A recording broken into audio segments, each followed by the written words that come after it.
mundo é tão triste, a beleza desiste, a beleza que não é só minha, que também passa sozinha.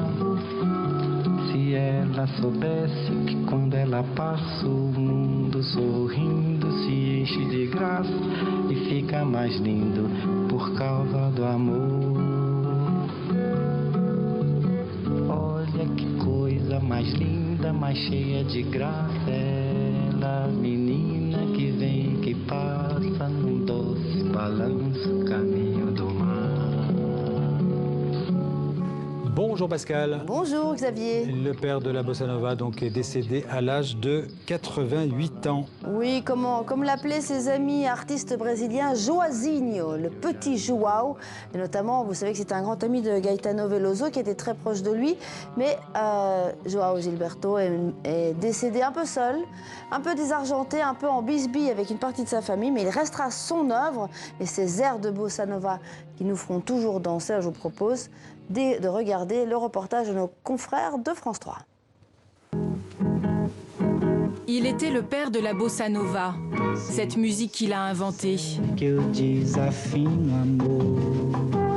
Un mélange de samba brésilienne, matinée de jazz, qui se reconnaît entre mille. Só privilegiados têm ouvido igual ao seu. Ah, se ela soubesse que quando ela passa. The Girl from Ipanema, ici chantée par sa femme à Paris, est sans doute sa chanson la plus célèbre. Celle qu'il a fait connaître avec le saxophoniste Stan Getz dans le monde entier. Elle a depuis été reprise par plus de 150 artistes. Comme ici Frank Sinatra.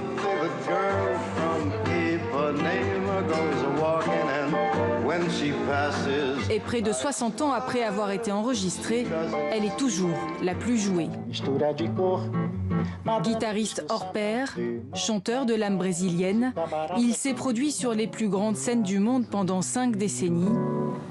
Joao Gilberto s'est éteint hier soir à son domicile de Rio de Janeiro, à l'âge de 88 ans.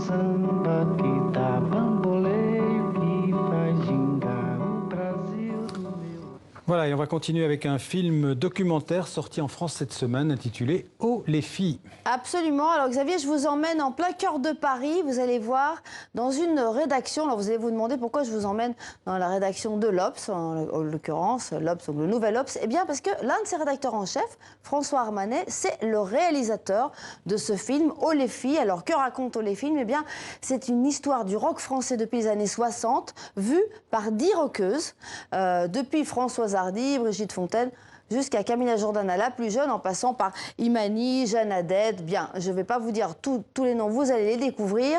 Je vous emmène découvrir une partie des extraits de ce documentaire avec une vision très personnelle, notamment sur les origines du rock. Vous auriez dit que le rock a été inventé par Elvis ou par Johnny Hallyday. Eh bien non, regardez. Le rock, qui a changé le siècle, a un défaut de naissance, il est masculin, un truc de mec pour les mecs d'abord. Être rock ou être soi, c'est la même chose. T'es en accord avec ta vérité. Et si l'histoire qui fait naître le rock'n'roll commençait avec Piaf, quel plus bel acte de baptême de la passion rock, l'hymne à l'amour à mort.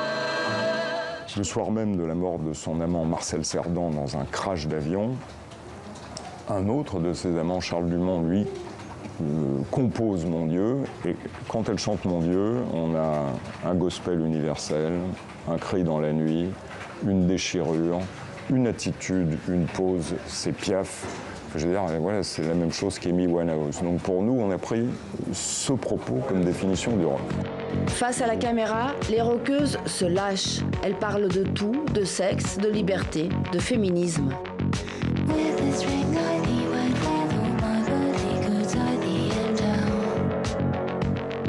Je trouvais ça très jouissif de voir une femme s'assumer, prendre sa vie en main et perdre le contrôle. C'est une grande liberté, pas mal d'insolence. Je venais d'un milieu avec des femmes qui étaient des femmes fortes et qui étaient très libres, mais qui avaient toujours été d'une manière ou d'une autre au service des garçons. On souffre aussi de ce patriarcat millénaire, cette misogynie un peu installée.